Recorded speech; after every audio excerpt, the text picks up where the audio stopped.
Terima kasih Anda masih bersama kami. Bagi Anda yang baru saja bergabung, kami hadirkan kembali 3 berita utama kami hari ini. Muncul fakta baru kasus bocah berumur 12 tahun yang tewas dianiaya dalam kapal. Turut menyeret 2 anggota TNI Angkatan Laut sebagai pelaku. Memasuki tahun ajaran baru, banyak orang tua murid memadati toko peralatan sekolah di Kota Parepare. Aturan besuk di rumah tahanan Makassar dilonggarkan. Pembesuk boleh tatap muka dengan warga binaan.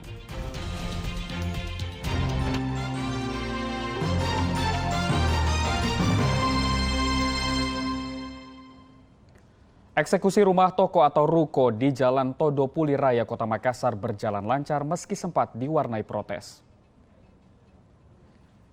Tim Pengadilan Negeri Makassar melakukan eksekusi rumah toko atau ruko terminal kopi di Jalan Todo Puli Raya, Kota Makassar dengan melibatkan puluhan polisi.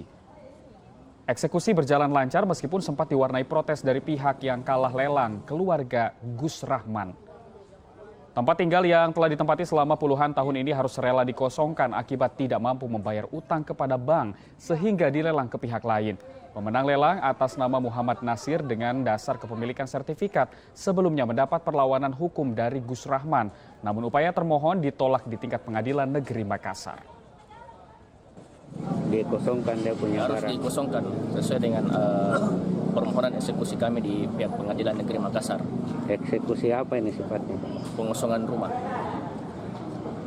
Memang dia kuasai ini lokasi. Iya, sesuai dengan pengosongan rumah karena dia memulai sita jaminan di pihak bank.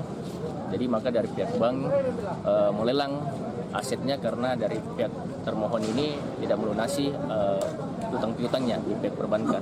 Maka dilelanglah oleh negara dan klien kami yang melakukan Atas nama siapa klien?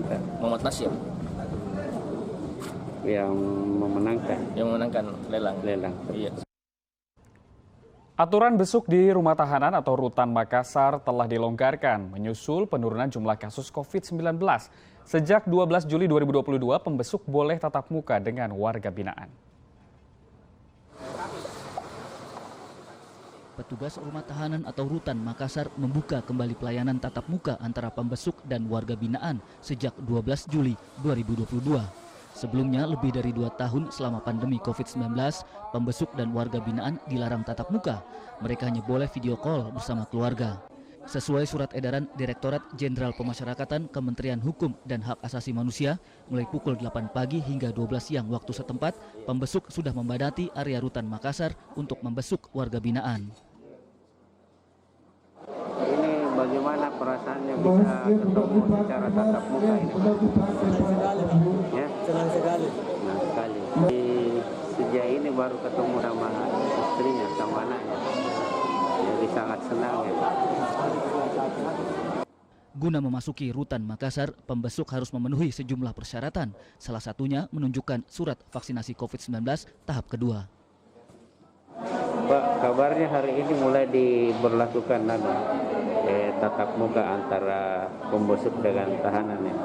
Ya, dengan edaran dari Direktorat Jenderal Pemasyarakatan untuk kunjungan terbatas tatap muka keluarga dengan warga binaan. Alhamdulillah, Rutan Kelas 1 Makassar memulai hari ini, dimulai dari Blok F untuk ketemu dengan keluarganya. Setelah 2 tahun kita melayani dengan video call, hari ini keluarga warga binaan sudah bisa berkunjung ke dalam Rutan Makassar, ketemu dengan keluarganya yang sementara ditahan di dalam rutan.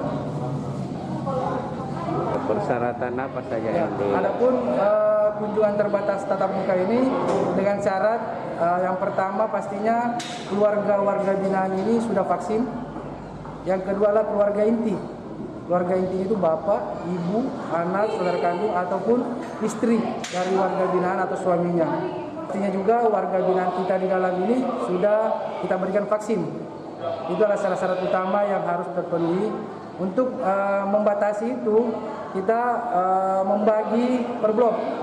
Jadi ada jadwal masing-masing blok yang bisa dikunjungi. Seperti hari ini, kita mulai dari blok F.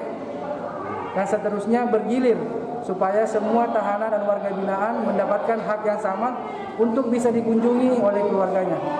Kalau untuk hari ini Pak, berapa kira-kira yang ditargetkan pembesuk yang masuk di rutan? Informasinya di blok F itu ada sekitar 200 warga binaan. Tadi saya cek di layanan informasi sudah ada 66 keluarga yang membesuk. Itu baru nomor antrian. Kemungkinan sudah ada 100 orang karena satu warga binaan kurang lebih dibesuk 2 sampai 3 orang. Pelonggaran aturan membesuk di rutan ini menyusul jumlah kasus pandemi COVID-19 di Makassar menurun drastis berkat kesadaran warga yang gencar melakukan vaksinasi COVID-19 dan patuh protokol kesehatan. Zainuddin melaporkan dari Kota Makassar. Dan informasi tadi mengakhiri jumpa kita dalam Berita Makassar hari ini. Atas nama rekan kerja yang bertugas, saya Doni Hermatra mengucapkan terima kasih atas kebersamaan Anda. Selamat beraktivitas dan sampai jumpa.